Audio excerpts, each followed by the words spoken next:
අපි දැන් මේ වීඩියෝ එකෙන් සාකච්ඡා කරන්න හදන්නේ අපේ තුන්වෙනි පාඩමට අදාළව අපේ තියෙන අභ්‍යාසාංක 4 කියලා MCQ ටියුට් එක. අන්නේ ටියුට් එකේ තියෙන ප්‍රශ්න ටික තමයි අපි සාකච්ඡා කරන්න හදන්නේ. ඒකේ පළවෙනි ප්‍රශ්නේ ඔයාලගේ ටියුට් එක ඔයාලා ළඟ ඇති බලන්න පොඩ්ඩක්. S1 වක්‍රය S2 වක්‍රය දක්වා වෙනස් වීමට හේතුව මොකක්ද කියලා අහන්න. ඔයගොල්ලන්ට පේන්නේ නැති මේ වක්‍ර දෙක අතර පරතරය එන්න වැඩි වෙලා තියෙනවා. තුන්වෙනි පාඩමට අදාළව මෙහෙම සිද්ධියක් සිදු වෙන්න නම් අපි දන්නවා වටිනාකම් බද්දක් හෝ වටිනාකම් සහන ආධාරයක් තමයි දෙන්න ඕන. ඒකෙත් අපි බලන්න ඕනේ වක්‍රය කොයි පැත්තටද විතැන් වෙලා තියෙන්නේ කියලා. වක්‍රය විතැන් වෙලා තියෙන්නේ වම් පැත්තට. අපි කියනවා වමට විතැන් වෙලා කියලා. ඒකට එහෙමනම් අපි සලකන්නේ මේක වටිනාකම් බද්දක් පැනවීම නිසා තමයි මේ සිදුවීම සිද්ධ වෙලා තියෙන්නේ. එහෙමනම් පළවෙනි ප්‍රශ්නෙට උත්තරේ වෙන්න ඕනේ භාණ්ඩයේ වටිනාකම් මත 100ට 10ක බද්දක් පැනවීම. ප්‍රතිශත බද්දක් හේවත් වටිනාකම් බද්දක් තමයි අනවලා තියෙන්නේ. right ඊළඟට එතකොට පළවෙනි ප්‍රශ්නෙට උත්තරේ වෙන්නේ B කියන උත්තරේ නේද? මෙන්න මේ උත්තරේ තමයි ඔයාලගේ නිවැරදි පිළිතුර වෙන්නේ. right දෙවෙනි ප්‍රශ්නේ බලන්න. දෙවෙනි ප්‍රශ්නේ දෙන්නේ පුතේ ඒකේ අනිත් පැත්ත. සැපයුම් වක්‍රයේ S1 සිට S2 දක්වා වෙනස් වෙලා. ඒ කියන්නේ දැන් දකුණට තමයි ගමන් කරලා තියෙන්නේ. දකුණට ගමන් කරන්න දැන් මේ තුන්වෙනි පාඩමට අදාළව සිද්ධි දෙකක් වෙන්න පුළුවන්. දකුණට විතැන් වෙන්නේ සාමාන්‍ය සැපයුම වැඩි වෙනකොට කියලානේ අපි කියන්නේ. ඒක හරි. සහන ආධාරයක් දීම නිසා සැපයුම් වක්‍රය දකුණට විතැන් වෙනවා. ඒ වගේම හොඳට මතක තියාගන්න.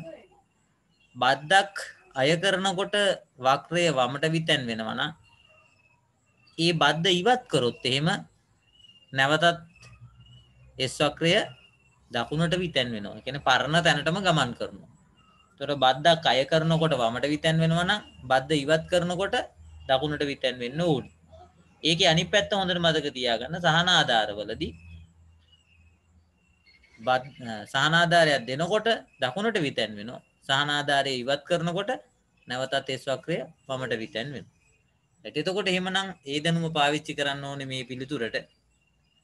මේ සහන ආධාරයක් දීම තුලිනුත් මේ පිළිතුර පෙන්눔 කරන්න පුළුවන්. නමුත් මෙතන තියෙන්නේ බදු සම්බන්ධව මේක අභ්‍යාසය දීලා තියෙන්නේ. ඒ වගේම අපිට පේනවා S වක්‍ර දෙක අර පරතරය එන්න වැඩි වෙනවා. එහෙනම් මේක ප්‍රතිශත බද්දක් හෙවත් වටිනාකම් බද්දක් තමයි මේ අභ්‍යාසයට සම්බන්ධ කරලා තියෙන්නේ. එතකොට අපිට පේනවා දෙවෙනි ප්‍රශ්නෙට අදාළව පළවෙනි උත්තරේ බැලුවොත් භාණ්ඩය මත පැන වූ වටිනාකම් බද්දක් ඉවත් කරලා තියෙනවා. මෙන්න මේක තමයි එhmenan පිළිතුර වෙන්නේ නේද? බද්ද පනවනකොට වමට විතැන් වෙනවා, බද්ද ඉවත් කරනකොට දකුණට විතැන් වෙනවා. එහෙනම් බද්ද ඉවත් කිරීම කියන පිළිතුර මේකේ තියෙනවා. දෙවෙනි එක තමයි වක්‍ර දෙක අතර පරතරය එන්න වැඩි වෙලා තිනවා. ඒ කියන්නේ මේක වටිනාකම් බද්දක්. right එහෙමනම් දෙවෙනි ප්‍රශ්නෙට පිළිතුර A. තුන්වෙනි ප්‍රශ්නේ අපි බැලුවොත් එimhe තුන්වෙනි ප්‍රශ්නේ තියෙන්නේ සමීකරණයක් ආශ්‍රිතව මේ ප්‍රශ්නේ අහලා තින්නේ. පළවෙනියට තියෙනවා QS සමීකරණය 200 4p කියලා. දැන් මේ බද්දක් පනවනකොට රුපියල් 10ක බද්දක් පනවනවලු. දැන් කොහොමද සැපයුම් සමීකරණය වෙනස් වෙන්නේ කියලා අහන්න. අපි දන්නවා අපි බද්ද ගලපනකොට සෑම විටම සිද්ධ වෙන්නේ මොකද්ද? ඒකක බද්දේ ප්‍රමාණය මේ බෑවුමෙන් ಗುಣ වීමක් තමයි සිද්ධ වෙන්නේ. ඒකක බද්දේ ප්‍රමාණය බෑවුමෙන් ಗುಣ වීමක් තමයි සිද්ධ වෙන්නේ. එතකොට ඒ ප්‍රමාණය අපි දන්නවනේ දැන් බදු පනවන්න සැපයුම් ප්‍රමාණය අඩු වීමක් තමයි සිද්ධ වෙන්නේ. බද්ද පනවන්න කලින් ඒකක මිල බිඳුවේදී ඒකක 200ක් සපයනවා. දැන් බද්ද පැනෙවුවට පස්සේ මිල බිඳුවේදී සපයන ප්‍රමාණය 200ට වඩා අඩු වෙන්න ඕනේ. එතකොට සිද්ධ වෙන දේ තමයි මේ ඒකක බද්ද බෑවුමෙන් වැඩි කරලා එන පිළිතුර අපි මෙන්න මේ යගෙන් අඩු කිරීමක් කරනවා. එතකොට මෙතන ඒකක බද්ද 10යි බෑවුම 4යි. ඒ කියන්නේ පිළිතුර 40යි. ඒ 40කින් ඒකේ තේරුම තමයි ඕනම මිලකදී ඒකක 40කින් සැපයුම අඩු වෙනවා කියන එක. එහෙමනම් සෑම මිලකදීම රුපියල් 40කින් සැපියුම් ප්‍රමාණය අඩු වෙනවා. එතකොට මිල බිඳුවේදී 200ක් සපයන සැපියුම් කරු දැන් 40ක් අඩු කරලා සපයන්නේ 160ක් විදිහට. මිල බිඳුවේදී 160ක් විදිහට තමයි එන්නේ. එතකොට එහෙමනම් බද්දට පසු සැපියුම් සමීකරණය වෙන්න ඕනේ 200 නෙමෙයි දැන් එන්නේ 160. එතකොට QS සමානයි 160 ධන 4යි P. ඒ පිළිතුර බලන්න. මෙතන බැලුවම අපිට පේනවා දෙවෙනි පිළිතුරේ නිවැරදි පිළිතුර තියෙනවා. නේද?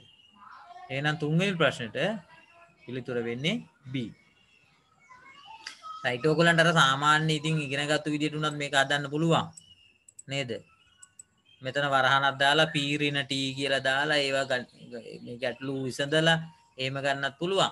නමුත් මේ සමීකරණ හොඳටම හදලා පුරුදු වෙන දරුවා මේකට ටක් ගාලා හදලා ගාන කියනවා. right. ඊළඟට හතරවෙනි ගාන. ඒකෙත් ඒ වගේම ගානක් තියෙන්නේ නේද? තව පොඩ්ඩක් හුරු වෙන්න ඕනින්ද ඒ දීලා තියෙන්නේ. දැන් පළවෙනි ගාන අමාරු වෙච්ච දරුවන්ට දෙවෙනි ගාන දැන් පුළුවන්. නේද? දැන් අපි මොකද කරන්නේ?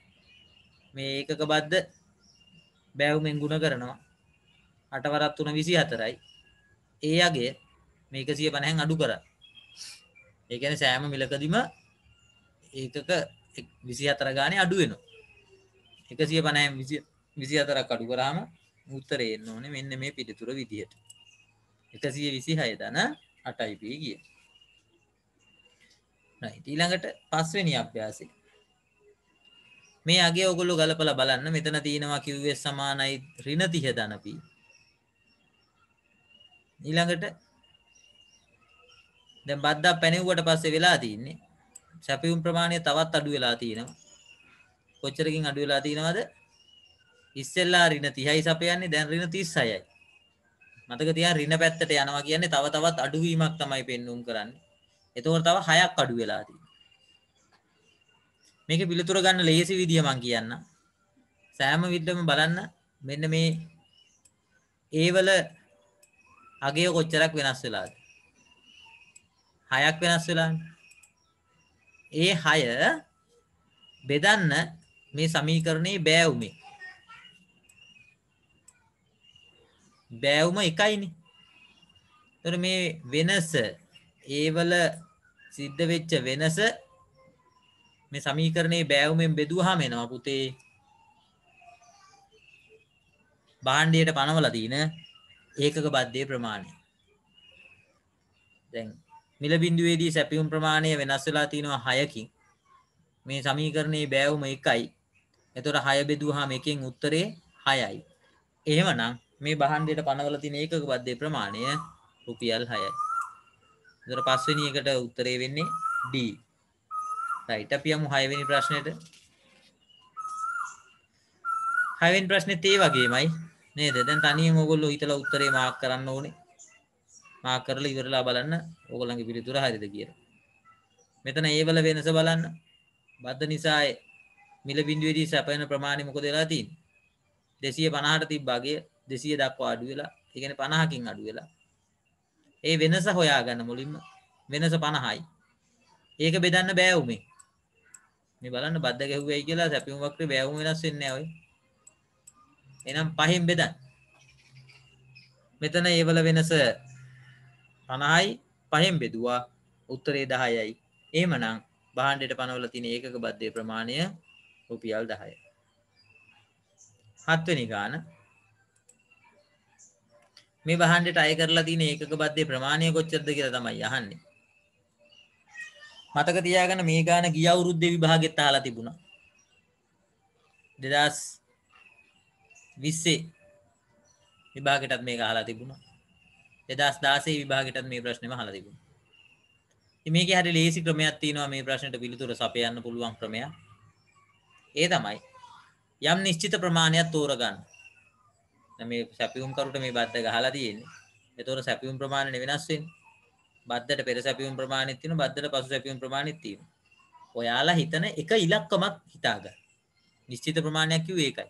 ඒකක 70ද 80ද 90ද කියලා හොයාගන්න. හැබැයි මේ තීරු දෙකේම තීන ඉලක්කමක් වෙන්න ඕනේ.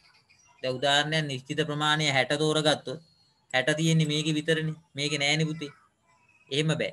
මේ තීරු දෙකේම තියෙන යම් නිශ්චිත ඉලක්කමක් තෝරගන්න. අපි හිතමු සැපියුම් ප්‍රමාණය 90 කියන එක. දැන් බලන්න බද්දට පෙර සැපියුම් ප්‍රමාණය 90 බලන්න මුලින්. ඒක සපයන මිල බලන්න. රුපියල් 6යි. ඊට පස්සේ ගන්න බද්දට පසු සැපියුම් ප්‍රමාණය ඒ කලින් ගත්තු ප්‍රමාණයම ගන්න. 90 නම් මේකෙදිත් 90යි. රයිට් ඒ 90ත් ගන්න. අරගෙන බලන්න ඒක සපයන්නේ කීයේද කියලා. 7ේදී. අන්න බලන්නකෝ. බද්දට පෙර 90ක් සපයන්නේ රුපියල් 6ට. නමුත් බද්දට පසු 90ක් සපයන්නේ රුපියල් 7ට. අන්නේ මිලේ වෙනස තියෙනවා නේද? ඒ වෙනස තමයි අය කරන බද්දේ ප්‍රමාණය. නිශ්චිත ප්‍රමාණයක් තෝරගෙන බලන්න ඒ ප්‍රමාණයට අදාළ මිලයන් වෙන්නේ මොනවද? ඒ ලැබෙන මිලයන් වල වෙනස තමයි පුතේ අපි සලකන්නේ ඒකක බද්දේ ප්‍රමාණය විදිහට. දැන් ඔන්න අපිට පේන විතර 7යි 6යි අතර වෙනස තමයි ඒකක බද්ද වෙන්නේ.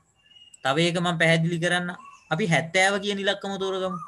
70 මේකෙත් තියෙනවනේ. බලන්න මේ 70 තියෙන රුපියල් කීයටද? 4ට. දැන් මේක මෙතන තියෙනවනේ 70 මේ. ඒ 70 බලන්න කීයටද තියෙන්නේ කියලා. රුපියල් 5ට. දැන් අන්නේ මිලයන් අතර වෙනස ඒකක බද්ද ප්‍රමාණයට සමානයි. රයිට් එහෙමනම් මේ ගානේ උත්තරේ කීයද? 1. නේද? රුපියලයි කියන උත්තරේ තමයි උත්තරේ. ඒතර උත්තරේ නිවැරදි උත්තරේ වෙනවනේ B කියන පිළිතුර. රයිට් ඒකම හුරු වෙන්න තව අපි 8 වෙනි ප්‍රශ්නේ දීලා තියෙනව නේද? දැන් මේ ප්‍රැක්ටිස් එක බලන්න මේකෙන් ඔයගලන්ට අල්ලගන්න පුළුවන්ද කියලා. රයිට් එතකොට මේකේ බැලුවාම අපිට පේනවා නිශ්චිත ප්‍රමාණයක් අපි තෝරගන්නවා. පේලි දෙකේම තියෙන නිශ්චිත ප්‍රමාණයක් ගන්න ඕනේ. එක 200 නැත්නම් 250 තමයි අපිට ගන්න තියෙන්නේ. අපි 200 ගමු. රයිට්.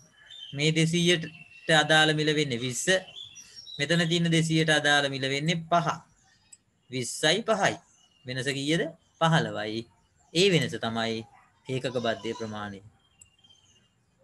උත්තරේ වෙන්නේ D කියන පිළිතුර. රයිට් ඊළඟට 9 වෙනි ප්‍රශ්නේ. දැන් මේ කියන්නේ පුතේ සමතුලිතය පිළිබඳව. අපි කරන්නේ අපි සාමාන්‍යයෙන් දන්නවා QD QS ට සමාන කරාම සමතුලිත මිල හොයන්න ගන්න පුළුවන් නේද?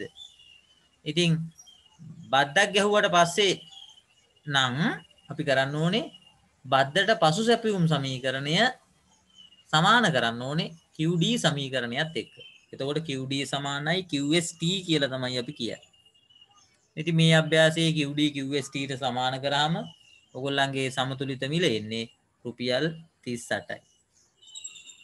එතකොට ඔයගොල්ලෝ සමාන කරන්න ඕනේ කොහොමද?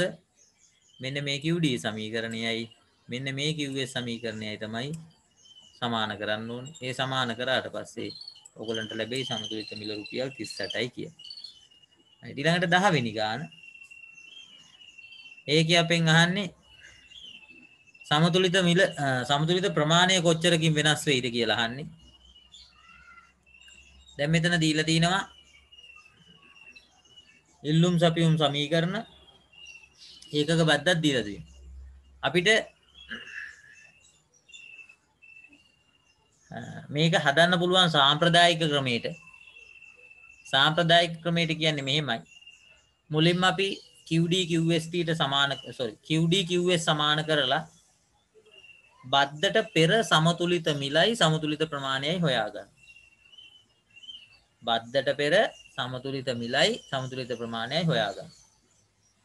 ඊට පස්සේ අපි කරන්නේ බද්දට පසු සැපයුම් සමීකරණය හොයාගන්න. මේ බද්දට පසු සැපයුම් සමීකරණය හොයාගන්න මොකද කරන්නේ? මේ QS සමීකරණයට ඒකක බද්ද ගලපනවා. ඊට පස්සේ දැන් ඔන්න QST සමීකරණය එතකොට අපිට හම්බ වෙනවනේ. ඒ බද්දට පසු සැපයුම් සමීකරණයයි මේ ඉල්ලුම් සමීකරණයයි දෙන්නව සමාන කරනවා. ඒ සමාන කරාට පස්සේ බද්දට පසු සමතුලිත මිලයි සමතුලිත ප්‍රමාණයයි හොයාගන්න පුළුවන් වෙනවා. අපි මුලින්ම QD QS ට සමාන කරලා සමතුලිත මිලයි ප්‍රමාණයයි හොයාගත්තොත් ඔයාලා බලන්න ඔයාලට එන්නේ බදු පෙර සමතුලිත මිල විදියට උත්තරේ සමතුලිත මිල රුපියල් 100ක් එනවා. ඊළඟට සමතුලිත ප්‍රමාණය 150ක් එනවා. අපිට ඕනේ ඇත්තට මෙතන සමතුලිත ප්‍රමාණයේ වෙනසනේ නේද? එහෙනම් අපිට ඕනේ එක පිළිතුරක් තමයි බද්දට පෙර සමතුලිත ප්‍රමාණය 150යි. දැන් ඊළඟට බද්දට පස්සේ සමතුලිත ප්‍රමාණය හොයන්න නම් මුලින්ම මේක ගලපන්න ඕනේ බද්ද මේ සැපියුම් සමීකරණයට ගලපන්න ඕනේ. ඒ ගලපුවාම ඍණ 66 ධන 2p කියලා තමයි බද්දට පසු සැපියුම් සමීකරණය එන්නේ. ඍණ 66 ධන 2p. ඊට පස්සේ අපි කරන්නේ QST සමානයි ඍණ 66 ධන 2p සමාන කරනවා මෙන්න මේ QD සමානයි 350 ඍණ 2p ට. දැන් මේ දෙක සමාන කරාම පුතේ සමතුලිත මිල ලැබෙයි.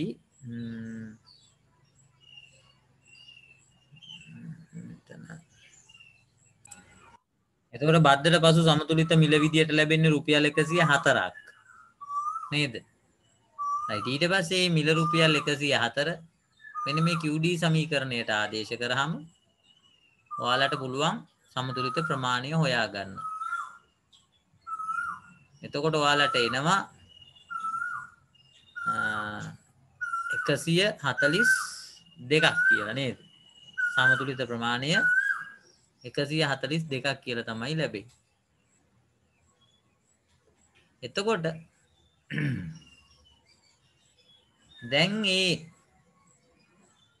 පෙර සමතුලිත ප්‍රමාණයයි පසු සමතුලිත ප්‍රමාණයයි සංසන්දනය කරාට පස්සේ අපිට පේනවා බද්දට පෙර සමතුලිත ප්‍රමාණය 150යි බද්දට පසු සමතුලිත ප්‍රමාණය 142යි කියන්නේ ඒකක 8කින් සමතුලිත ප්‍රමාණය 15 බහැලා තියෙනවා නේද?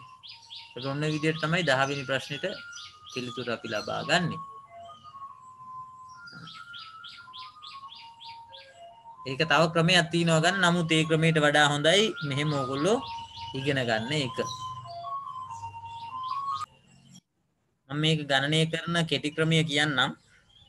තේරුම් ගන්න පුළුවන් දරුවෙක් ඉන්නවා නම් ඒ ක්‍රමයට තේරුම් ගත්තත් ප්‍රශ්නයක් නැහැ. අපිට මුලින්ම පුතේ බද්දක් පැනවීම නිසා සමතුලිත මිල කොච්චරකින් වෙනස් වෙනවද කියලා ගණනය කරන්න ලේසි ක්‍රමයක් තියෙනවා. සමතුලිත මිල වෙනස් වෙන ප්‍රමාණය. ඒක කරන්නේ මෙහෙමයි. සැපියුම් සමීකරණයේ බෑවුම ඒකක බද්දෙන් ගුණ කරන්න පළවෙනියට. දෙවරක් 8 16යි. ඒ 16 බෙදන්න සැපියුම් සමීකරණයේ බෑවුම සහ ඉල්ලුම් සමීකරණයේ බෑවුමේ. ඉල්ලුම් සමීකරණයේ බෑවුම 2යි සැපියුම් සමීකරණයේ බෑවුම 2යි. එතකොට එතන උත්තරේ 4යි. මේ දෙකේ එකතුව ගන්නෙ. එතකොට මෙතන බෑවුමේ එකතුව 4ක් වෙනවා. දැන් අර අපිට ආපු උත්තරේ 16 මේ බෑවුම් දෙකේ එකතුවෙන් බෙදන්න. 4ෙන් බෙදන්න. එතකොට 16 4ෙන් බෙදුවාම උත්තරේ 4යි. ඒකේ තේරුම තමයි සමතුලිත මිල වෙනස් වෙනවා රුපියල් 4කින්. දැන් විභාගයට ඕගොල්ලන්ගේ සමතුලිත මිල කොපමණ ප්‍රමාණයකින් වෙනස් වේද කියලා ඇහුවොත් ඉරිගහන පේපර් එකේ අර බද්දට පෙර සමතුලිත මිල බද්දට පසු සමතුලිත මිල හොයන්න ඕනේ නැහැ. කොහොමද කරන්නේ? දැන් මේ බද්ද ගලපන්නේ සැපියුම් සමීකරණයෙන්නේ. ඒ හින්දා සැපියුම් සමීකරණයේ බෑවුමෙන් ඒකක බද්ද ගුණ කරා. 8 වරක් 2 16යි. අන්න එන උත්තරේ බෙදන්න ඕනේ මේ බෑවුම් දෙකේ. මෙතන බෑවුම 2යි මෙතන බෑවුම 2යි 4යි 4ෙන් බෙදලා දාන්න. 16 4ෙන් බෙදුවාම උත්තරේ 4යි. එහෙමනම් සමතුලිත මිල වෙනස් වෙනවා රුපියල් 4කින්. සමතුලිත ප්‍රමාණය වෙනස් වෙන්නේ කොච්චරකින්ද කියලා හොයන්නේ මෙහෙමයි. දැන් සමතුලිත මිල රුපියල් 4කින් වෙනස් වෙනවා නම් ඒ සමතුලිත මිලේ වෙනස් වීම නැත්නම් සමතුලිත මිලේ වෙනස ಗುಣ කරන්න ඉල්ලුම් සමීකරණයේ බෑවුම. සැපියුම් සමීකරණයේ බෑවුමෙන් ಗುಣ කරත් කමන්නේ නැහැ. නමුත් ඕන එකකින් එක බෑවුමකින් ಗುಣ කරන්න. සමතුලිත මිල 4කින් වෙනස් වුණානේ. ඒ 4 ಗುಣ කරන්න ඉල්ලුම් සමීකරණයේ බෑවුමෙන්. 4 වරක් 2 8යි. අන්න ඒ ප්‍රමාණයෙන් පුතේ සමතුලිත ප්‍රමාණය වෙනස් වෙනවා. දැන් එහෙමනම් ඔන්න හොඳට ඔළුවට දාගන්න මේ දක්ෂ ළමයිට පුළුවන් මේක ගණිතය හොඳට පුළුවන් දරුවන්ට මේක පුළුවන්. සමතුලිත මිල වෙනස් වෙන එක කොහොමද හොයන්නේ? සමතුලිත ප්‍රමාණය වෙනස් වෙන එක කොහොමද හොයන්නේ කියලා ටක් ගාලා හොයතේ. ඒකෙන් අපිට විභාගේ වෙලාව ඉතුරු කරගන්න පුළුවන්. right ඊළඟට 11 වෙනි ප්‍රශ්නේ. ඒක ටිකක් එහාට ගිය ප්‍රශ්නයක් නේද? පාඩමේ මැද්දට ගිහිල්ලා තියෙන ප්‍රශ්නයක්. අපෙන් අහන්නේ පාරිභෝගික අතිරික්තය කොච්චරද කියලා. බද්දට පසු පාරිභෝගික අතිරික්තය. මේක කියනවා බද්දා කය කරනවා කියලා. දැන් බලන්න බද්දේ ප්‍රමාණය දෙනවා මිසක් සැපියුම් වක්‍රය කොච්චරකින් විතන් වුණාද කියලා දෙන්නේ නේද? හැබැයි අපි දැනගන්න ඕනේ බද්දක් පැනෙව්වට පස්සේ බද්දේ ප්‍රමාණයෙන්ම සැපියුම් වක්‍රය වමට විතන් වෙනවා. එතකොට අපි මතක තියාගන්න මේ තියෙන බද්දේ ප්‍රමාණය. එහෙමනම් මෙතන තියෙන සැපියුම් වක්‍රය මේ දක්වා ඉහළට ගමන් කරනවා. එතකොට මෙන්න මේ විදිහට සැපියුම් වක්‍රය වමට විතැන් වෙනවා. දැන් බලන්න මේ S වක්‍ර දෙක අතර පරතරය ඒකක බද්දේ ප්‍රමාණය නිරූපණය කරනවා. එතකොට අපි එමනම් මෙහෙම අඳින්න ඕනේ වක්‍ර දෙක අතර පරතරය හිටින විදිහට.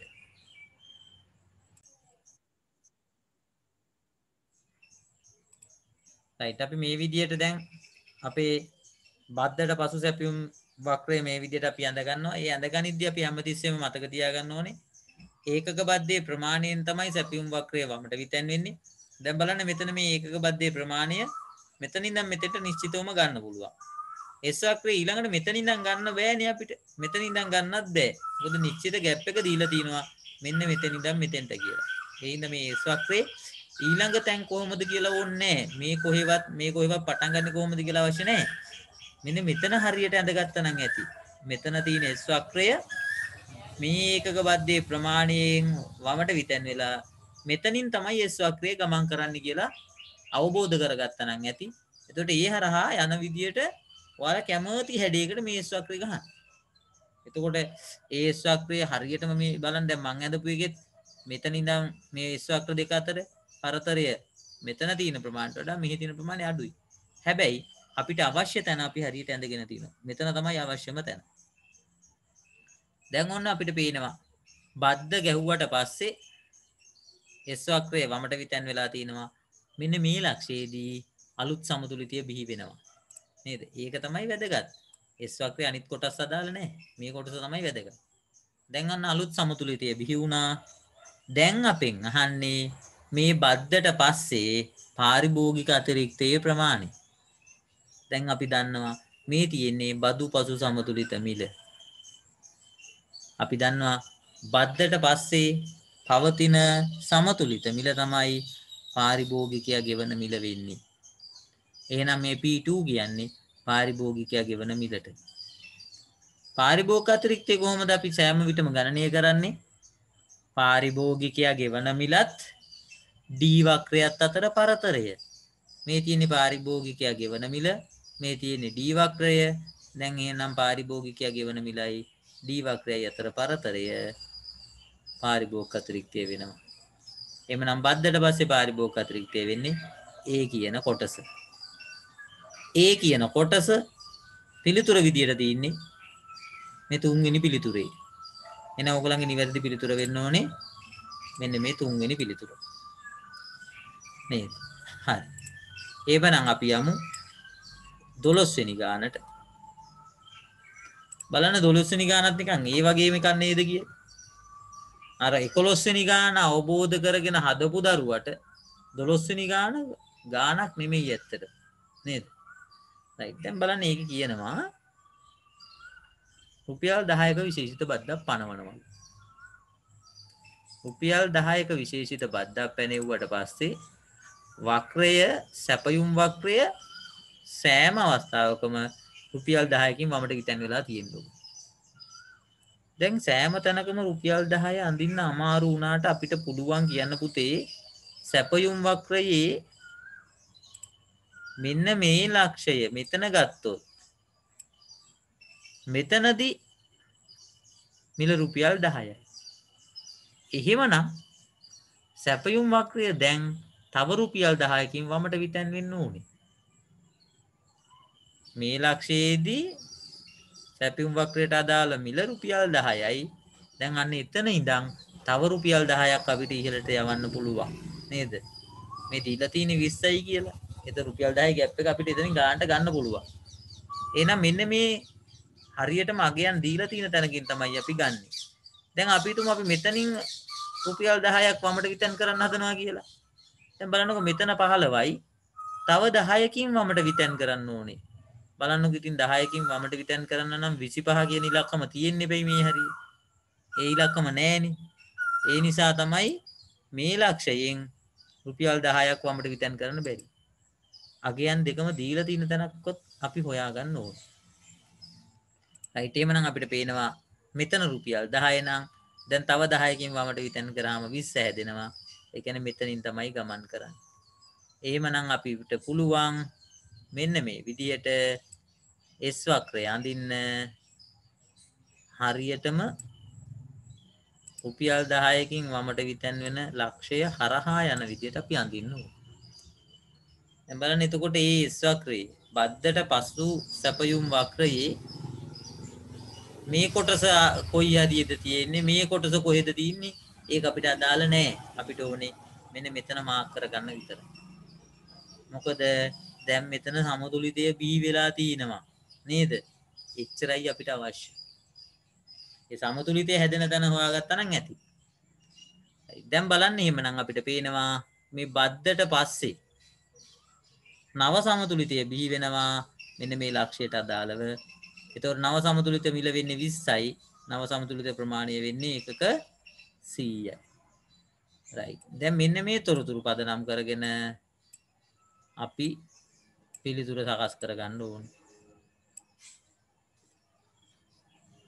රයිට්. ප්‍රශ්නේ අහන්නේ මොකද්ද? සමතුලිත මිල හා ප්‍රමාණය. අපොයි. නේද? එකපාරින්ම උත්තරේ කියන්න උනත් පුළුවන්. උත්තරේ එන්නේ 4 වෙනි උත්තරේ. නේද? මිල රුපියල් 20යි ප්‍රමාණය 1ක 100යි කියන පිළිතුර තමයි. ඒතර පිළිතුර 4. ඉතින් ඔයගොල්ලෝ අනිවාර්යෙන් පෙර වැඩක් මේ විභාගයේ MCQ ප්‍රශ්න පත්‍රය දැන් මේක කරන්න පුළුවන් ඕගලන්ට. මේ වගේ පෙර වැඩේ කරන්න ඕනේ.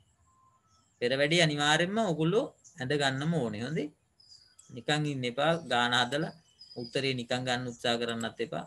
පෙර වැඩේ හොඳට කරලා ගාන අවබෝධ කරගෙන පිළිතුර ගන්න. හරි. ඊළඟ ප්‍රශ්නේ. දැන් මේ ප්‍රශ්නේම තව ටිකක් දීර්ඝව කතා කරමු. මේ ප්‍රශ්نين කියන්නේ ඒකකයකට රුපියල් 10ක බද්දක් පනවන. හැබැයි දැන් අහන ප්‍රශ්නේ පොඩ්ඩක් වෙනස් නේද? බද්දට පස්සේ පාරිභෝගික අතිරික්තයයි නිෂ්පාදක අතිරික්තයයි දෙකම අහන.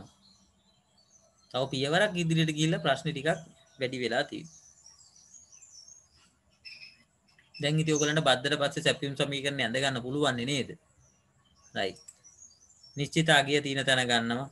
රුපියල් 10ක ગેප් එක පේන්න තියෙන්නත් ඕනේ. මෙතන ගත්තොත් හරි. මෙතන ඉඳන් රුපියල් 10ක ગેප් එක පේනවා. මෙතන ඉඳන් ගත්තොත් 10ක ગેප් එක පේන්නේ නැහැ. මෙතන ඉඳන් ගත්තත් 10ක ગેප් එක මනින්න බෑ. එhmenan මෙන්න මේ ලක්ෂය අරගෙන මෙතන ඉඳන් 10ක ગેප් එක මනින්න පුළුවන්. මේ තියෙන 10ක ગેප් එක. ඒ කියන්නේ ඒකක බද්දේ ප්‍රමාණය. දැන් ඒ හරහා අලුත් S වක්‍රේ ගමන් කරන්න ඕනේ මේ විදිහට. දැන් එතකොට අපිට පේනවා මෙන්න අලුත් සමතුලිතයක් බිහි වෙලා. එතකොට අපි කියනවා මේ මිලට බද්දට පසු සමතුලිත මිල මේ තියෙන්නේ බද්දට පසු සමතුලිත ප්‍රමාණය. ඒ වගේම මතක තියාගන්න ඕනේ. මේ තියෙන්නේ පාරිභෝගිකයා ගෙවන මිල. එතකොට නිෂ්පාදකයාට ලැබෙන මිල මෙන්න තියෙනවා නිෂ්පාදකයාට ලැබෙන මිල. කොහොමද ඒක හෙව්වේ අපි? මේ පාරිභෝගිකයා දැන් වෙළඳපොලේ රුපියල් 20ක භාණ්ඩයක්, ඒ කියන්නේ රුපියල් 20ක් භාණ්ඩයට ගෙවනවා. පාරිභෝගිකයා රුපියල් 20ක් නිෂ්පාදකයාට දීලා භාණ්ඩය අරගෙන යනවා. හැබැයි නිෂ්පාදකයාගේ අතට ඒ රුපියල් 20 ලැබුණට නිෂ්පාදකයාට ওই රුපියල් 20ම ගෙදර අරගෙන යන්න හම්බ වෙන්නේ නැහැ. නේද? නිෂ්පාදකයාට වෙනවා පාරිභෝගිකයා විසින් දීපු රුපියල් 20න් 10ක් රජයට ගෙවන්න. ඇයි රජය කියලා තියෙනවා විකුණන සෑම ඒකකයකටම රුපියල් 10ක් රජයට ගෙවන්න. දැන් පාරිභෝගිකයා 20ක් දීලා ගියා. ඒ දීපු 20න් 10ක් රජයට ගෙවන්න ඕන. දැන් නිෂ්පාදකයාගේ අතට ලැබිච්ච රුපියල් 20න් 10ක් රජයට ගෙවුවාම ශුද්ධ වශයෙන් නිෂ්පාදකයාට ලැබෙන්නේ රුපියල් 10යි. මෙන්න තියෙනවා ඒ වටිනාකම. ඒක ගත්තේ කොහොමද පුතේ? මේ තියෙන්නේ පාරිභෝගිකයා ගෙවපු මිල. ඒ මිලෙන් අඩු කරනවා ඒකක බද්ධයේ ප්‍රමාණය. අපි දන්නවා ඒකක බද්ධයේ ප්‍රමාණය කියන්නේ මේ S වක්‍ර දෙක අතර පරතරය.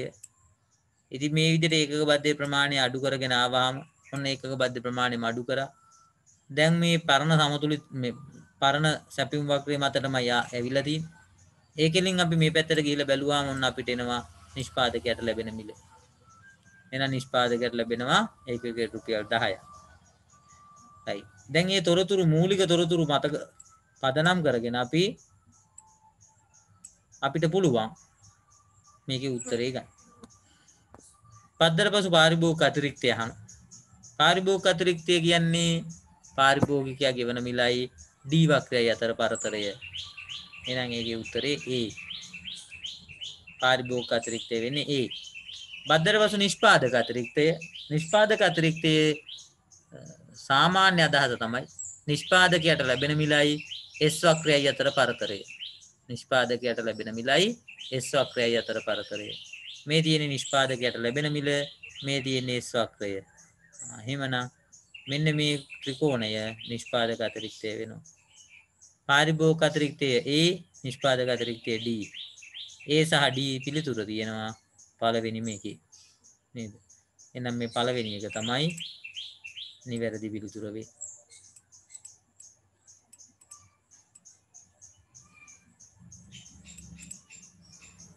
right. අපි යමු එමනම් ඊළඟ ප්‍රශ්නෙට. ප්‍රශ්න 14.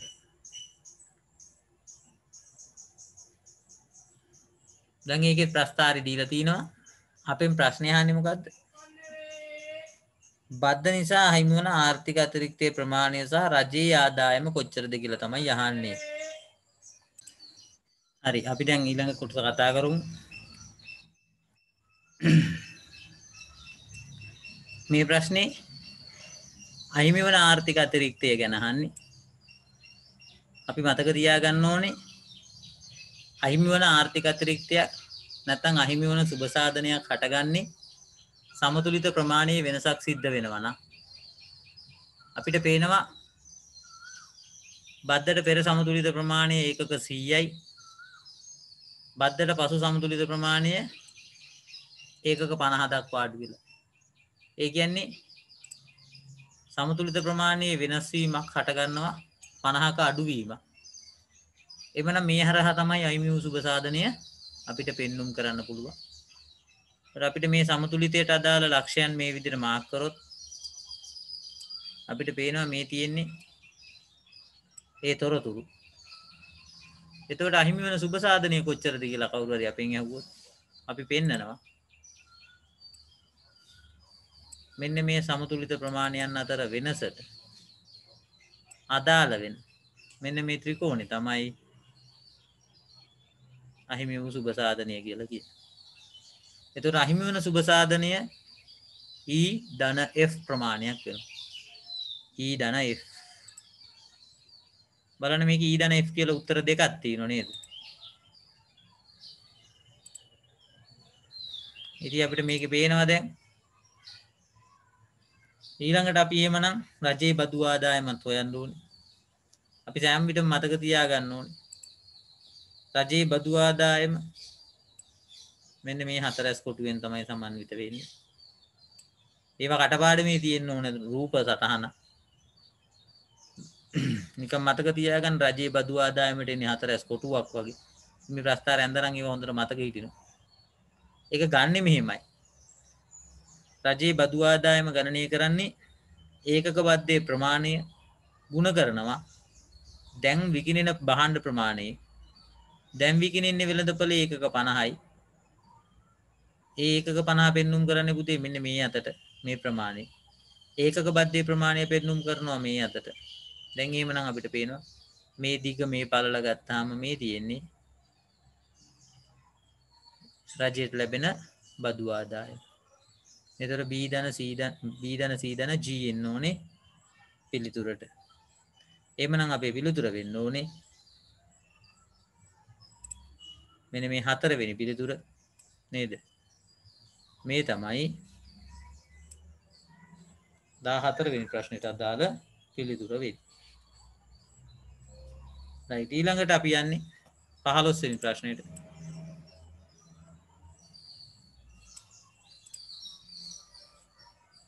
15 වෙනි ප්‍රශ්නේ කියනවා බද්ද ඉවත් කරලා තියෙනවලු නේද?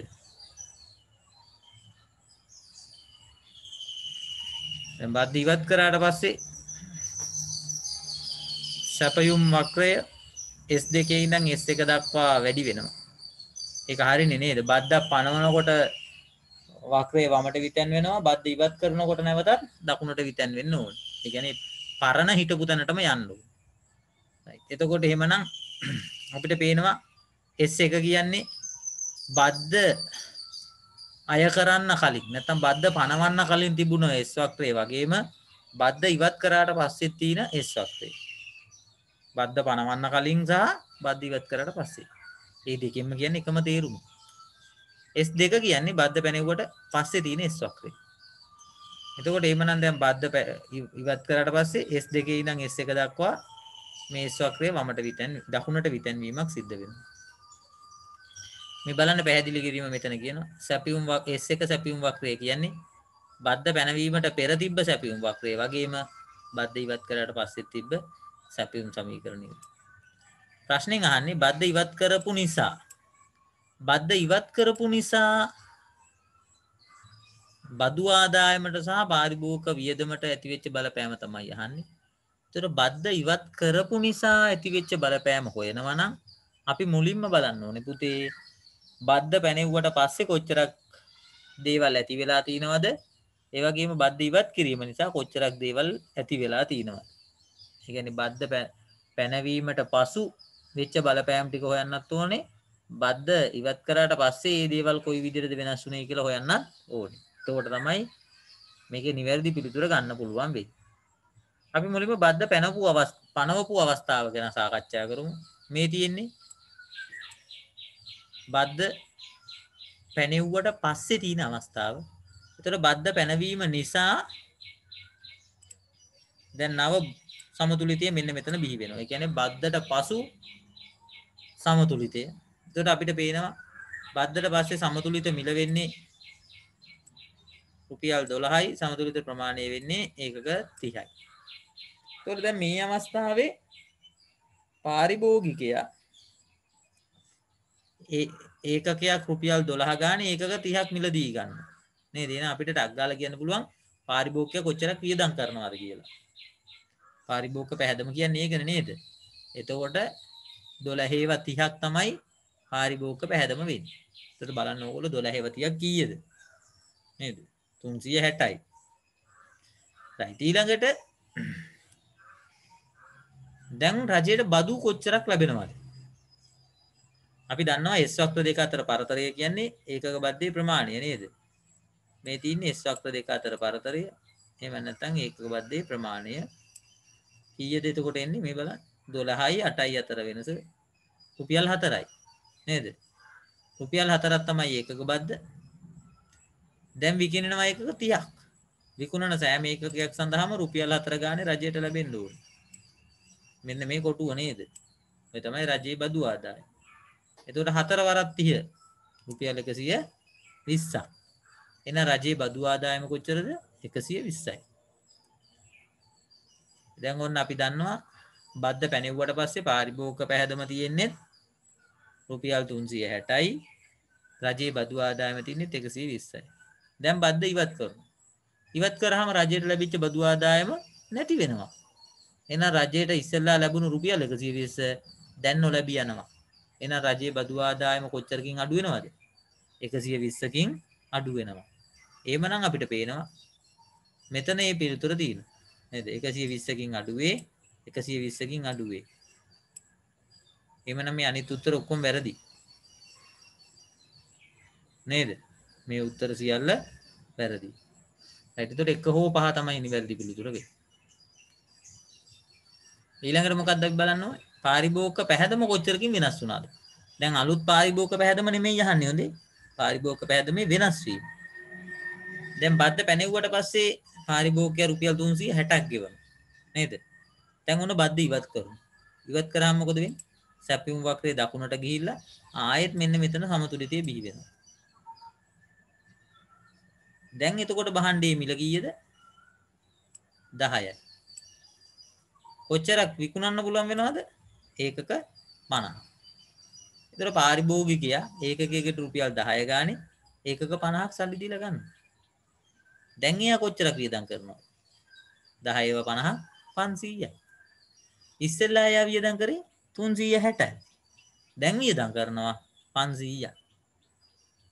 එතකොට බලන්න මොකද වෙලා තියෙන්නේ කියලා. 360ක් වියදම් කර කර හිටපු කෙනා 500ක් වියදම් කරනවා කියන්නේ එයාගේ වියදම රුපියල් 140කින් වැඩි වෙලා. එහෙනම් අපිට පේනවා එතනදී පාරිභෝගික පැහැදමේ පිළිතුර වෙන්නේ මෙන්න මේ පිළිතුර. 140කින් වැඩි වේ කියන්නේ. එහෙමනම් අපිට දැන් මේ දෙකම ගලපලා ඔක්කොම පිළිතුරු බලලා අපිට කිත හැකි නිවැරදි පිළිතුර 1. ඔන්න ඔය විදිහට තමයි පුතේ ඕගොල්ලන්ගේ පිළිතුරු ඕගොල්ලෝ හදා ගන්න ඕනේ. ඉතින් මේ පෙර වැඩ සියල්ල ඕගොල්ලෝ කරගන්න ඕනේ තනියම. විභාගෙදී කවුරුත් උදව්වට එන්නේ නැහැ. රයිට් ඊළඟට අපි එමනම් 16 වෙනි ප්‍රශ්නේ බලමු.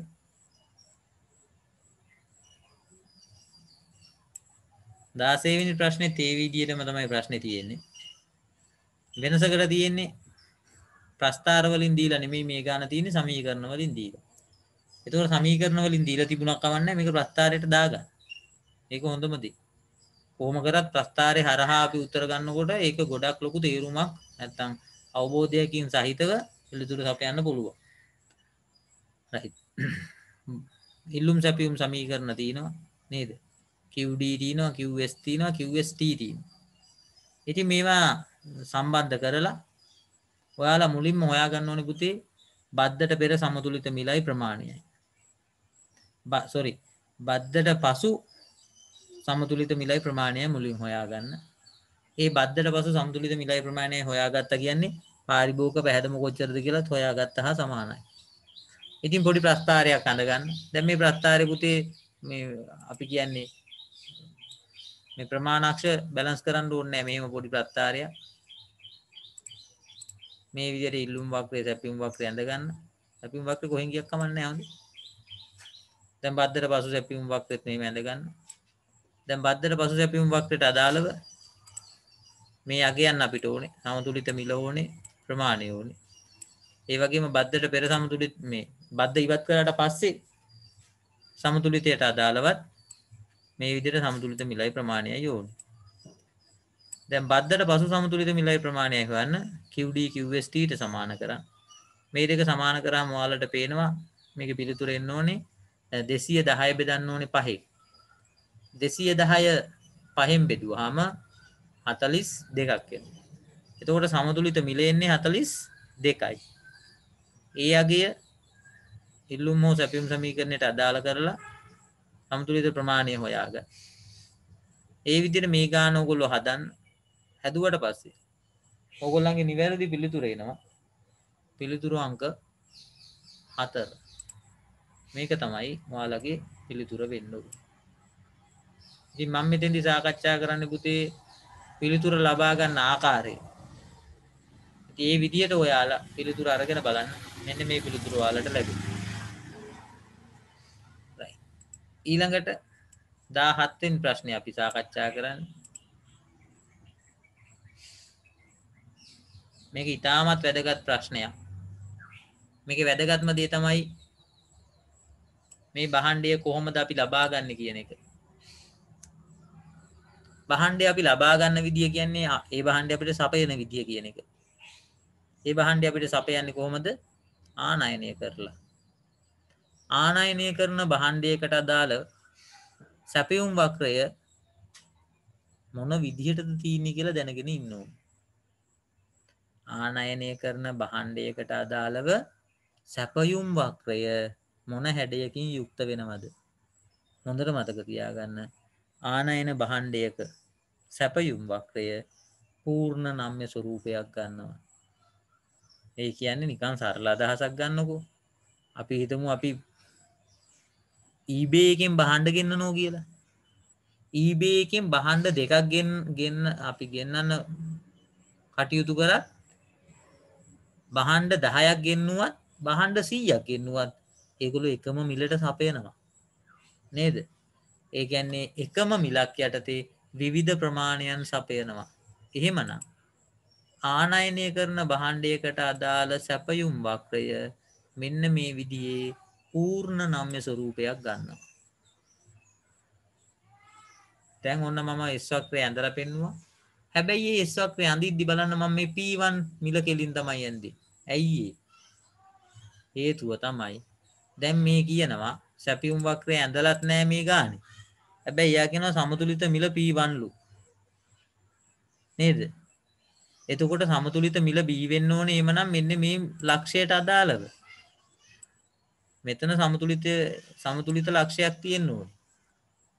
ඉතින් මෙතන සමතුලිතයක් B වෙන්න නම් S වක්‍රය මේ හරහා ගමන් කරන්න ඕනේ.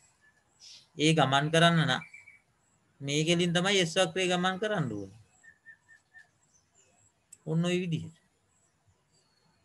ඒ නිසා අපි කියනවා සැපයුම් වක්‍රය ආනයන භාණ්ඩය සම්බන්ධයෙන් නම් පූර්ණ නම්‍ය ස්වරූපයක් ගන්නවා. ඒතර මේ තියෙන්නේ ආනයනික භාණ්ඩයේ සැපයුම් වක්‍රය. ඊළඟට කියනවා P1 සහ P2 ප්‍රමාණයේ ආනයන බද්ධක් පනවනවලු. ඒ කියන්නේ මෙන්න මෙච්චරක ગેප් එකක් තියෙන ආනයන බද්ධක් තමයි පනවන්නේ. මේ තියෙන්නේ ඒකක බද්ධේ ප්‍රමාණය. එතකොට S වක්‍රය එහෙමනම් වමට විතැන් වෙන්නේ. එහෙම නැත්නම් අපි කියනවා ඉහළට විතැන් වෙන්නේ. මෙන්න මේ ප්‍රමාණයෙන් තමයි විතැන්වීම සිද්ධ වෙන්නේ. එහෙමනම් මෙතන තිබුණේ S වක්‍රය දැන් මෙන්න මෙතනින් තමයි ගමන් කරන්නේ. මේ තියෙන්නේ බද්ධට පස්සේ සැපයුම් වක්‍රය. හරි. දැන් අපි ප්‍රශ්نين අහන්නේ මොකද්ද? පාරිභෝගික අතිරික්තයේ අඩුවීම කොච්චර දානවා? ආණ්ඩුවේ අයභාරය වැඩිවීම කොච්චරද කියලා. අපි දන්නවා පාරිභෝගික අතිරික්තය සෑම විටම ගණනය කරන්නේ පාරිභෝගිකයා ගෙවන මිලයි D වක්‍රය අතර පරතරය. මේ තියෙන්නේ බද්දට පසු පාරිභෝගික අතිරික්තයේ ප්‍රමාණය. දැන් අහන්නේ වෙනසනේ. පාරිභෝගික අතිරික්තය අඩුවීම. එහෙනම් බද්දට පෙර පාරිභෝගික අතිරික්තය බලන්නත් ඕනේ. මේ තියෙන්නේ බද්දට පෙර සමතුලිතය. එහෙනම් මේ P1 කියන්නේ බද්දට පෙර පාරිභෝගිකයා ගෙවන මිල. එහෙමනම් ඒ පාරිභෝගිකයා ගෙවන මිලයි D වක්‍රය අතර පරතරය පාරිභෝගික අතිරික්තය වෙනවා. එතකොට මට මෙන්න මේ විදිහට ඇඳලා පෙන්නත හැකි. බද්දට පෙර පාරිභෝගික අතිරික්තය මෙන්න මේ කහ පාටින් අඳින ත්‍රිකෝණයෙන් පෙන්නනවා. බද්දට පසු පාරිභෝගික අතිරික්තය මෙන්න මේ නිල් පාට ත්‍රිකෝණයෙන් පෙන්වමු කරනවා. දැන් ඔයාලට පේනවා එතකොට බද්දට පෙර තිබ්බ පාරිභෝගික අතිරික්තයට වඩා බද්දට පසු තිබ්බ පාරිභෝගික අතිරික්තය අඩු වෙලා තියෙනවා. ඒ අඩු වෙච්ච ප්‍රමාණය අපිට මෙන්න මේ විදිහට පෙන්වන්න පුළුවන්.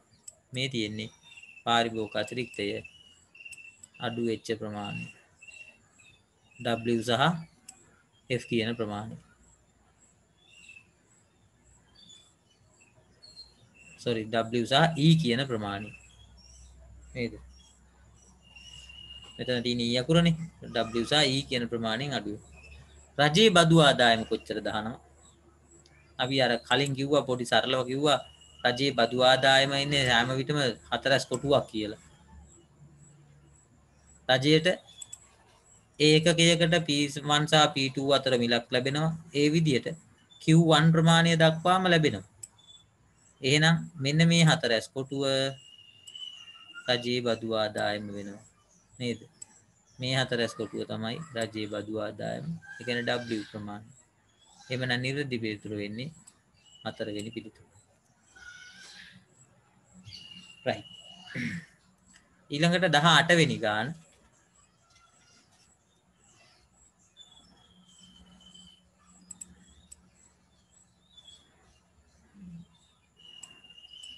18 වෙනි ගානේ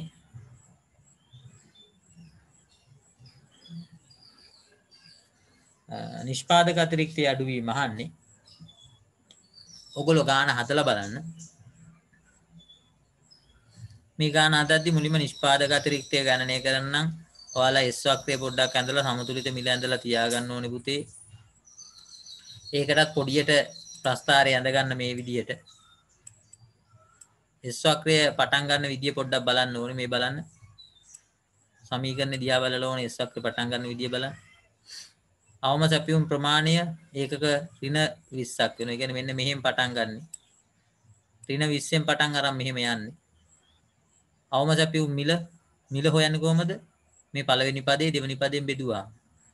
එතකොට අවම සැපියුම් මිල වෙන්නේ රුපියල් 10. මෙන්න මෙතන ඕගොල්ලොන්ගේ මාක් වෙලා තියෙන්න ඕනේ රුපියල් 10. දැන් S වක්‍රය ඇඳලා D වක්‍රයේ සාමාන්‍ය විදියට ඇඳලා සමතුලිතය මුලින් මාක් කරගන්න. එතකොට මේ සමතුලිතයට අදාළව ඔයාලා පිළිතුරු හොයන්න ඕනේ. මේකේ කෙලින්ම දෙනවා සමතුලිත මිල 17.50යි කියලා. එතකොට එhmenan මෙතන තියෙනවා 17.50, මෙතන තියෙනවා රුපියල් 10. ඉතින් නිෂ්පාදක අතිරික්තය හොයන්න පුළුවන්. නේද? ඊළඟට දැන් රුපියල් 5ක බද්දක් පනවනවලු. 5ක බද්දක් පැනෙව්වට පස්සේ එහෙමනම් අනිවාර්යයෙන්ම සැපියුම් වක්‍රය රුපියල් 5කින් වමට විතැන් වෙනවා.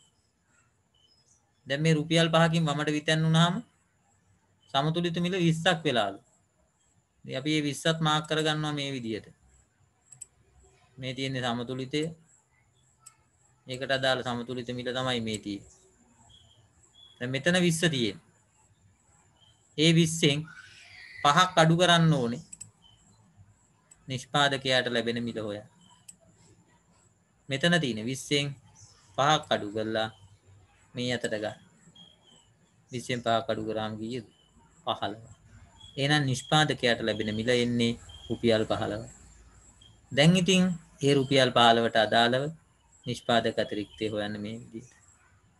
ඒතර බද්දට පෙර නිෂ්පාදක අතිරික්තයත් අපි හෙව්වා. බද්දට පසු නිෂ්පාදක අතිරික්තයත් අපි හෙව්වා. දැන් මේ දෙක අතර වෙනස තමයි නිෂ්පාදක අතිරික්තයේ අඩුවීම කියන්නේ. හොයලා බලන්න ඒක ඉලක්කම් දාලා හොයලා බැලුවාම ඔයගොල්ලන්ගේ අවසාන පිළිතුර වෙන්නේ B. රුපියල් 31.25කින් නිෂ්පාදක අතිරික්තය අඩු වෙලා තියෙනවා. ඉතින් ওই විදිහට මම පිළිතුර ගන්න විදිය ඔයගොල්ලන්ට කියන්නම්. නැත්නම් ඔක්කොම පිළිතුරු මම කතා කරන්න ගියොත් ඒක ටිකක් අමාරු වෙනවා. ඊළඟට 19 වෙනි ප්‍රශ්නේ. මේ ප්‍රශ්නෙට අදාළව සාමාන්‍ය විදියට ප්‍රස්ථාරය අඳින්න. බද්දට පෙර සමතුලිතය අඳින්න, බද්දට පසු සමතුලිතය අඳින්න. ඇඳලා ඉවර වෙලා පාරිභෝගික අතිරික්තයේ වෙනස කොච්චරද බලන්න. නිෂ්පාදන මේ රජයේ බදු ආදායම කොච්චරද කියලා බලන්න. එහෙම බැලුවාම 19 වෙනි ප්‍රශ්නෙට ඔයාලට පිළිතුර එනවා. 3 වෙනි පිළිතුර. මෙන්න මේ පිළිතුර තමයි නිවැරදි පිළිතුර වෙන්නේ. 19 වෙනි ප්‍රශ්නෙට. 20 වෙනි ප්‍රශ්නේ. ආපහු බලන්න ඉතාමත් වැදගත් ප්‍රශ්නයක්. ඒකේ කියනවා සැපියුම පූර්ණ නම්යයි. දැන් සැපියුම පූර්ණ නම්ය භාණ්ඩයක් නම් S වක්‍රය මේ ප්‍රස්ථාරය ඇඳලා දීලත් නැත්තම් මේ බලන්න මේ ප්‍රස්ථාරය S වක්‍රය ඇඳලා දීලා තියෙනවද කියලා? නෑ. හැබැයි මෙයා කියනවා සමතුලිත මිල P1 ලු. P1 සමතුලිත මිල බිහි වෙන්න නම් මෙන්න මේ ලක්ෂයේ සමතුලිතය බිහි වෙන්න ඕනේ නේද? D සහ S කැපෙන තැන තමයි සමතුලිතය බිහි වෙන්නේ. එතකොට P1 මිලට අදාළව මෙන්න මෙතන සමතුලිතයක් බිහි වෙලා තියෙනවා. මෙතන සමතුලිතයක් බිහි වෙන්න නම් මේ ලක්ෂය හරහා S වක්‍රය ගමන් කරන්න ඕනේ. එහෙම ගමන් කරන්න නම් මෙන්න මේ විදිහට තමයි S වක්‍රය ගිහිල්ලා තියෙන්නේ. අන්න බලන්න දැන් අපිට පේනවා පූර්ණ නම්ය. දැන් මේකට බද්දක් පනවනවලු. බද්ද පැනෙව්වට පස්සේ P1 සිට P3 දක්වා මිල වැඩි වෙනවා. එහෙනම් බද්ද කොච්චරකින් පනවලා තියෙනවද? බද්ද පනවලා තියෙනවා P1 ඉඳන් P3 දක්වා. නේද? සමතුලිත මිල දැන් හැදෙන්නේ P3යි කියන්නේ. දැන් S වක්‍රය ගමන් කරන්න ඕනේ මෙන්න මෙතනේ. D සහ S කැපෙන තැන තමයි සමතුලිත මිල එන්නේ. එහෙනම් මෙතන සමතුලිතයක් බිහි වෙන්න ඕනේ. එතන සමතුලිතයක් බිහි වෙන්න නම් අලුත් S වක්‍රය මේ හරහා ගමන් කරන්න ඕනේ. එතකොට අපිට පේනවා S වක්‍ර දෙක අතර පරතරය බද්ධයේ ප්‍රමාණය නිරූපණය කරනවා. ඉතින් බලන්න P1 සහ P3 අතර මිල ඒකක බද්ධයේ ප්‍රමාණයට සමාන වෙනවා. right. දැන් මේ ප්‍රශ්نين අහන්නේ අදිබදු බර කොච්චරද කියලා. හරි සරලයි. අධිබදු බර කියන්නේ අහිමි වූ සුබ සාධනය නැත්නම් අහිමි වූ ආර්ථික අතිරික්තය. අපි සෑම විටම කියන පුතේ සමතුලිත ප්‍රමාණයන් අතර වෙනසක් හටගත්තොත් තමයි අහිමි වූ සුබ සාධනයක් එන්නේ කියලා. මේ බලන්න. Q3 Q1 දක්වා අඩු වෙලා තිනවා සමතුලිත ප්‍රමාණය. එහෙනම් අන්නේ සමතුලිත ප්‍රමාණය අතර ඒ වෙනසට අදාළව තමයි අපි අහිමි වූ සුබ සාධනය ගන්න. එහෙමනම් අපිට පුළුවන් පෙන්වන්න මෙන්න මේ සමතුලිතයත් අතර මෙන්න මේ ත්‍රිකෝණය අහිමි වූ සුබ සාධනය වෙනවා. නේද? මේ සමතුලිත ප්‍රමාණයන් අතර වෙනසක් හටගත්තොත් තමයි අහිමි වූ සුබ සාධනයක් එන්නේ. ඒතර මෙන්න මේ ප්‍රමාණයේ වෙනස අහිමි වූ සුබ සාධනයක් බවට පත් වෙනවා. එහෙමනම් ඔයාලගේ පිළිතුර වෙන්න ඕනේ මොකද්ද? A E C කියන පිළිතුර. ඒ පිළිතුර තියෙනවා දෙවෙනි පිළිතුර. එහෙනම් 20ට උත්තරේ 2. ඊළඟට 21 ප්‍රශ්නයක් ඒ විදිහමයි වෙනසක් නැහැ. ගාන අවබෝධ වුණාද කියලා බලන්න තමයි 21 ප්‍රශ්නේ දීලා තියෙන්නේ ඔයාලට. ඒ කියන්නේ 20 වෙනි ප්‍රශ්නේ තේරුණාද කියලා බලන්න 21 වෙනි ප්‍රශ්නේ දීලා තියෙනවා. ඔයාලා මේ ගානේත් අර මම දැන් ඇඳ වගේ පෙර වැඩ හොඳට කරලා බලන්න. ඒකෙ දෙන්නේ හැබැයි රජයේ බදු ආදායම ගැන අහන්නේ. එතකොට 4 කොටුවක් තමයි රජයේ බදු ආදායම වෙන්නේ. ඔයාලගේ පිළිතුර වෙන්න ඕනේ මෙන්න මේ 4 වෙනි පිළිතුර. P1 E A P3 කියන මෙන්න මේ 4 කොටුව තමයි රජයේ බදු ආදායම විදියට හැදෙන්නේ. ඔයාලා අර S වක්‍රය ඇඳලා බලන්න. ඒ S වක්‍රත් ඇඳලා බලුවට පස්සේ වෙන්නේ මේ කොටස තමයි රජයේ බදු ආදායම වෙන්නේ කියලා. මේ එක වගේ ප්‍රශ්න දෙකක් දානවා අනිවාර්යයෙන්ම මේ ටියුට් එකේ. මොකද පළවෙනි ප්‍රශ්නේ අමාරු වුණත් ඒක අවබෝධ කරගෙන ඊට පස්සේ දෙවෙනි ප්‍රශ්නේ හදන්න පුළුවන් වෙන්න ඕන නිසා තමයි මේ ප්‍රශ්න දෙකක් දාලා තියෙන්නේ. right ඊළඟට 22 වෙනි ප්‍රශ්නේ තියෙන්නේ මේ භාණ්ඩයට බද්ද පැනෙව්වට පස්සේ භාණ්ඩයේ බදු බර දරන්නේ කොහොමද කියලා තමයි අහන්නේ. බලන්න මේකේ කියනවා ඉල්ලුම් නම්‍යතාවයේ ඍණ 0.2යි. ඒ කියන්නේ අනම්‍යයි කියන අදහස. එකට අඩුයිනේ. එකට අඩු නම් අනම්‍ය. නේද? අපි කටපාඩම් කරගෙන තිනවා. අයන්න පාවිච්චි කරලා තමයි උත්තරේ ගන්නෙ. එකට අඩු. එතන තියෙන්නේ අයන්න. එහෙමනම් නම්‍යතාවයත් අයන්නෙන් පටන් ගන්න ඕනේ. අනම්‍ය. right. එකට අඩු නම් අනම්‍ය.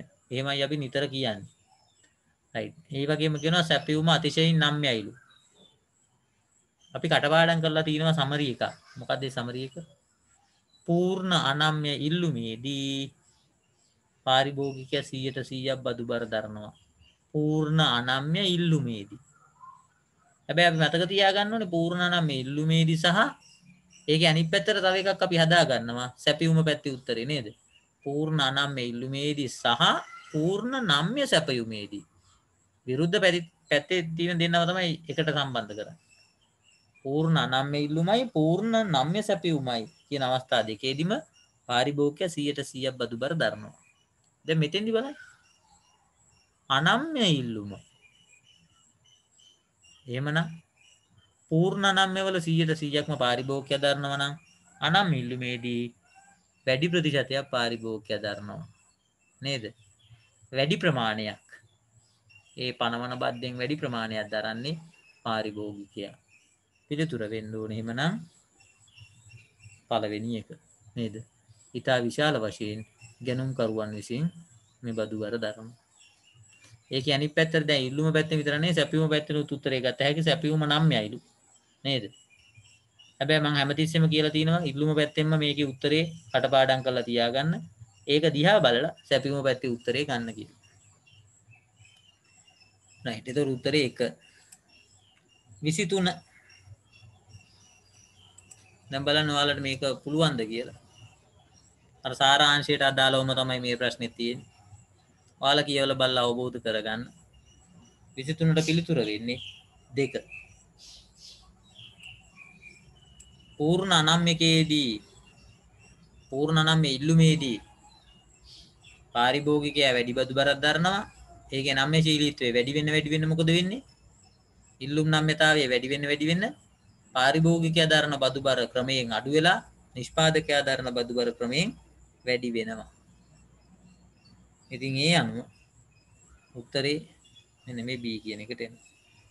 අර සාරාංශයට අදාළ වගුව දාලා බලන්න එතකොට හරි. 24 දැන් බලන්න ඒ කියන්නේ සමතුලිත මිලට බලපෑම. මතක තියාගන්න මේ පාඩමේ ඉතාමත් වැදගත් කොටසක් තමයි සමතුලිත මිලට වන බලපෑම කියලා ඇහුවත් පාරිභෝගිකයා දරන බදු ප්‍රමාණය කොච්චරද කියලා ඇහුවත් එකම පිළිතුර ලැබෙන්නේ. එකම පිළිතුර. ඒ කියන්නේ අපි ඒකට කියන්නේ මොකද්ද? එකම ප්‍රශ්නය ක්‍රම දෙකකට අහනවා කියලා. right. දැන් අපි දන්නවා සමතුලිත මිල වෙනස් වන ප්‍රමාණය පාරිභෝගිකයා දරන ඒකක බදු ප්‍රමාණයට සමානයි. දැන් මේ ප්‍රශ්නේදී අහනවා පාන් සඳහා ඊතා සමීපාදේශක ඊතා විශාල ප්‍රමාණයක් පවතිනවලු. මෙන්න වැදගත් වචනයක්. සමීපාදේශක විශාල ප්‍රමාණයක් පවතිනවා. ඉල්ලුම් නම්‍යතාවය ගැන කියලා නැහැ. හැබැයි යා කියනවා ආදේශක වැඩි. එහෙම කියනවා නේද? සමීපාදේශක පවතිනවා. අපි දන්නවා ඉල්ලුම් නම්‍යතාවය තීරණය කරන සාධක කිහිපයක් තියෙනවා. නේද? අන්න එතන තියෙනවා මේක. සමීපාදේශක පවතිනවද නැද්ද? අපි ඒකට කියන්නේ ආදේශකවල සුලභතාවය. නේද? ආදේශ කිරීමේ හැකියාව ඉතාමත් වැඩි නම් ඒ භාණ්ඩයට තියෙන ඉල්ලුම නම්‍ය වෙනවා. දැන් මේක කියනවා සමීපාදේශක පවතිනවා. සමීපාදේශක පවතිනවා නම් මේ භාණ්ඩයට තියෙන ඉල්ලුම නම්‍යයි. එතකොට මතක තියාගන්න මේ වගේ ගානක් තියෙනවා නම් මෙන්න මේ විදියට ඉරක් ගහගන්න. ඉරක් ගහගෙන මේක උඩින් ලියා ගන්න. මේකෙන් අපිට ඉදිරිපත් කරන තොරතුරු. මේක ඉදිරිපත් කරන තොරතුරු තමයි ඉල්ලුම නම්‍ය වේ කියන අදහස. මේ භාණ්ඩෙට තියෙන ඉල්ලුම නම්‍යයි කියලා තමයි මේ කියන්නේ. ඉතින් මේ වගේ විභාගෙදි කියනවා දෙනවා පුතේ. ඒ කියන්නේ අපි මේ ප්‍රශ්නයේදී ප්‍රශ්න දෙකකට උත්තර දෙන්න ඕන. මේකත් එක ප්‍රශ්නයක් අපිට. නේද? මේ හරි උත්තරේ තෝරගන්න එක තව ප්‍රශ්නයක්. ඉතින් මේ ප්‍රශ්නෙට මුලින්ම උත්තරේ දී ගන්න ඕන. එතකොට මෙතන උඩින් ලියා ගන්න ඉල්ලුම නම්‍ය වේ කියලා. දැන් මේ භාණ්ඩෙට ඉල්ලුම නම්‍යයිලු. ඒ වගේම සැපයුම අනම්‍යයිලු. ඉල්ලුම නම්‍යයි සැපයුම අනම්‍යයි. එහෙමනම් වැඩි බදු බරක් දරන්නේ නිෂ්පාදකයා, අඩු බදු බරක් දරන්නේ පාරිභෝගිකයා. අඩු බදු බරක් පාරිභෝගිකයා දරනවා කියන්නේ මේ භාණ්ඩයේ මිල ඉහළ යන්නේ සාපේක්ෂව අඩුවෙන් නේද? අඩු බදු බරක් පාරිභෝගිකයා දරනවා කියන්නේ සමතුලිත මිල වෙනස් වෙන්නේ සාපේක්ෂව අඩුවෙන්. අපි ඒකට කියන්නේ 150කට වඩා අඩු ප්‍රමාණයකින් තමයි සමතුලිත මිල ඉහළ යන්නේ. එහෙමනම් මෙන්න මේක අපි කියවලා බැලුවොත් අපිට පේනවා බද්දේ ප්‍රමාණයෙන් හරි අඩකට වඩා අඩු ප්‍රමාණයකින් ඉහළ යනවා. ඒ කියන්නේ 150කට වඩා අඩු ප්‍රමාණයකින් තමයි සමතුලිත මිල ඉහළ යන්නේ. අපි දන්නවනේ භාණ්ඩෙට බද්දක් ගැහුවොත් බොහෝ දුරට භාණ්ඩයේ මිල ඉහළ යනවා. පහළ එන්නේ නැහැ නේ කීයටවත් නේද? ඒතකොට අනිවාර්යෙන් ඉහළ යයි කියන පිළිතුරම තමයි ඕන. ඒක නොවෙනස් වෙයි කියන එක ගත හැකි වෙනම සුවිශේෂී අවස්ථා තියෙනවා. කොහොම කරත් භාණ්ඩෙට බද්දක් ගැහුවාම මිල පහළ යයි කියලා උත්තරයක් නම් තියෙන විදියක් නැහැ හොඳේ. right. එතකොට උත්තරේ 24 වෙනි එකට උත්තරේ වෙන්නේ 4. right. ඊළඟට 25. මේක කියනවා සැපියුම් වක්‍රයේ මූල ලක්ෂයෙන් ආරම්භ වෙනවලු. ඒ කියන්නේ සාමාන්‍ය S වක්‍රයක් විදිහට තමයි අපි සලකන්නේ. අපි ඒකට කියනවා ඒකීය නම්‍ය සැපියුම් වක්‍රයක් කියලා. ඉල්ලුම් වක්‍රයේ දැඩි අනම්‍යශීලී. අනම්‍යශීලී කියන්නේ පුතේ අනම්‍යයි කියන්නේ. දැන් අනම්‍ය භාණ්ඩයක් මේක. ඉල්ලුම අනම්‍ය භාණ්ඩයක්. ඉල්ලුම අනම්‍ය භාණ්ඩයකට බද්දක් පැනෙවුවොත් පාරිභෝගිකයා වැඩි බදු බරක් දරනවා. ඒ කියන්නේ මේ භාණ්ඩේ බද්දේ ප්‍රමාණයක් තියෙනවා. රුපියල් 10යිලු. එහෙනම් රුපියල් 5කට වඩා වැඩි ප්‍රමාණයක් බදු වැටියට ගෙවන්නේ පාරිභෝගිකයා නේද? 5කට වඩා වැඩි ප්‍රමාණයක් පාරිභෝගිකයා බදු විදියට ගෙවනවා. ඒ ගෙවන ප්‍රමාණයට අපි කියනවා සමතුලිත මිල ඉහළ යනවා කියලා. රුපියල් 5කට වඩා වැඩි ප්‍රමාණයකින්. ඔය කියන උත්තර දෙකෙන් ඕනම උත්තරයක් මේකට හරි. වැඩි බදු බර පාරිභෝගිකයා දරයි. ඒකත් හරි. ඊළඟට සමතුලිත ප්‍රමාණය අඩු වේ. ඒකත් හරි. සැපියුම් කරු තම සැපියුම අඩු කරයි. ඒකත් හරි. බදු ගන්න සැපියුම අඩු කරනවා. සමතුලිත මිල රුපියල් 5කට වඩා අඩු ප්‍රමාණයකින් ඉහළ යයි. ඒක නම් වැරදි වගේ නේද? මේකේ පාරිභෝගිකයා දරන බදු ප්‍රමාණය වැඩි මේ වැඩි බදු බර පාරිභෝගිකයා දරනවා නම් සමතුලිත මිලත් රුපියල් 5කට වඩා වැඩි ප්‍රමාණයකින් ඉහළ යනවා. අඩු ප්‍රමාණයකින් නෙමෙයි. එහෙනම් මේකේ වැරදි උත්තරේ වෙන්නේ D. හතරවෙනි උත්තරේ තමයි වැරදි උත්තරේ වෙන්නේ.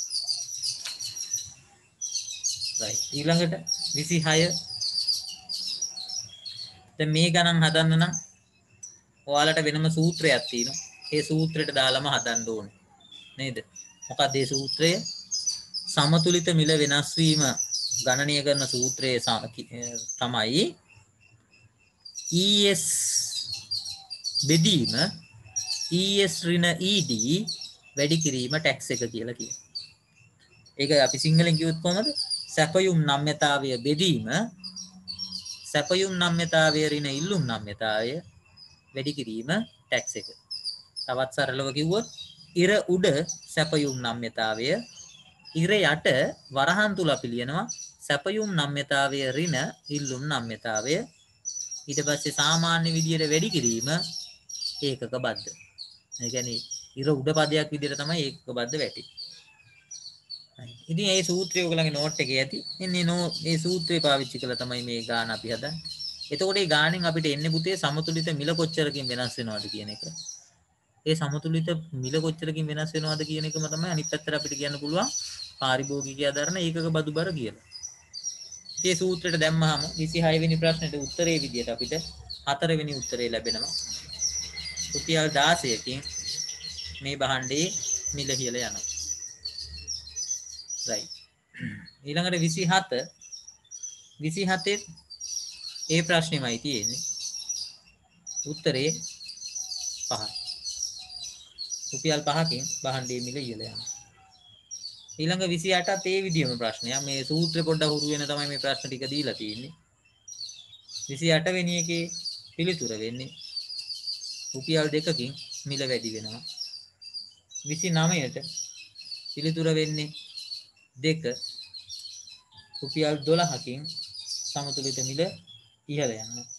දැන් 30 වෙනි ප්‍රශ්නේ බලන්නකෝ අහලා තියෙන්නේ මොකද්ද කියන්නේ? සමතුලිත මිල ඉහළ යන ප්‍රමාණය නෙමෙයි අහන්නේ. පාරිභෝගිකයා දරන ඒකක බද්ධ. ඉතින් පාරිභෝගිකයා දරන ඒකක බද්ධ කියලා ප්‍රශ්නය අහුවත් කමක් නැහැ. සමතුලිත මිල වැඩි වෙන ප්‍රමාණය කියලා අහුවත් ප්‍රශ්නයක් නැහැ. අපිට ওই දෙකෙන් කොයි කෙවුවත් උත්තරේ දෙන්න හැකියි. අර කලින් ගත්ත සූත්‍රෙම තමයි ගන්නෙ. උත්තරේ ඒ සූත්‍රෙටම දාලා ගාන හදලා ගන්න. පිළිතුර එන්නේ රුපියල් 18යි. දැන් මම මෙතන තව පොඩි දෙයක් ඕගොල්ලන්ට පැහැදිලි කරන්න. දැන් බලන්න අපිට පේනවා මේ ප්‍රශ්නෙට අදාළව සූත්‍රයට මේ ගාන ආදේශ කරාම රුපියල් 20ක් පනවන බද්දෙන් රුපියල් 18ක් පාරිභෝගිකයා ගෙවනවා. දැන් විභාගයට අහුවොත් එහෙම නිෂ්පාදකයා දරන ඒකක බද්ද දැන් අපිට හොයන්න බැයිද? අන්න ඒකට තමයි අර බුද්ධිය කියලා කියන්නේ පුතේ. ප්‍රශ්නෙන් අහන්න පුළුවන් පුතේ නිෂ්පාදකයා දරන ඒකක බද්ද කීයද කියලා අහන්නත් පුළුවන්. අපි එහෙම ගානක් ටියුට් එකේ හැදුවේ නැහැ කියලා කාටවත් කියන්න බෑ. මොකෝ ටියුට් එකේ උගන්වලා තියෙනවා පාරිභෝගිකයා දරන ඒකක බද්ද කීයද කියලා හොයන්න. ඉතින් පාරිභෝගිකයා දරන ඒකක බද්ද උගන්වලා තියෙනවා නම් සම්පූර්ණ ඒකක බද්දක් දැන් ගානේ දීලා තියෙනවා නම් නිෂ්පාදකයා දරන ඒකක බද්ද හොයන්න බැයිද? ඉතින් ඒ ඉන්න මතක තියාගන්න සමහරක් වෙලාවට ප්‍රශ්නේ තියෙන්න පුළුවන් මෙහෙම නෙමෙයි. මෙතන ප්‍රශ්නේ විදිහට තියෙන්න පුළුවන් මොකද්ද? නිෂ්පාදකයා දරන ඒකක බද්ද කීයද කියලා. එතකොට ඔයගොල්ලෝ මුලින්ම කරන්න ඕනේ පාරිභෝගිකයා දරන ඒකක බද්ද හොයන්න. හොයලා ඒක අපි අවසාන උත්තරේ ගලපලා ගමු. දැන් අපිට බලමු මේක බැලුවාම කියන්න පුළුවන් නිෂ්පාදකයා දරන ඒකක බද්ද කීයද කියලා නේද? නිෂ්පාදකයා දරන ඒකක බද්ද රුපියල් 2යි. ඉතින් මේ විදිහට විභාගයේ ප්‍රශ්නේ අහන විදිය පොඩ්ඩක් වෙනස් කරන්න පුළුවන්. හැබැයි ඕගොල්ලෝ පන්තියේ ඉගෙනගත්තු දේවල්ම තමයි පාවිච්චි කරන්න ඕනේ. right ඊළඟට 31 වෙනි ප්‍රශ්නේ. බලන්න මේක සම්බන්ධ කරලා දීලා තියෙනවා මේ. පාරිභෝගිකයා දරන ඒකක බද්දයි නිෂ්පාදකයා දරන ඒකක බද්දයි කීයද කියලා අහලා තියෙනවා. ඒතර දැන් ඕගොල්ලන්ට ඒක සරලවම අවබෝධ කරගන්න පුළුවන්. ඒකේ පිළිතුර වෙන්න ඕනේ පුතේ 4 වෙනි පිළිතුර. මෙන්න මේක තමයි උත්තරේ. පාරිභෝගිකයා රුපියල් 3ක ඒකක බද්දක් නිෂ්පාදකයා රුපියලක ඒකක බද්ධක් දරන 32 ඒ වගේම ප්‍රශ්නයක් පිළිතුර 2 මෙන්න මේක තමයි පිළිතුර. right ඊළඟට 33 පිළිතුර වෙන්නේ තුන්වෙනි පිළිතුර.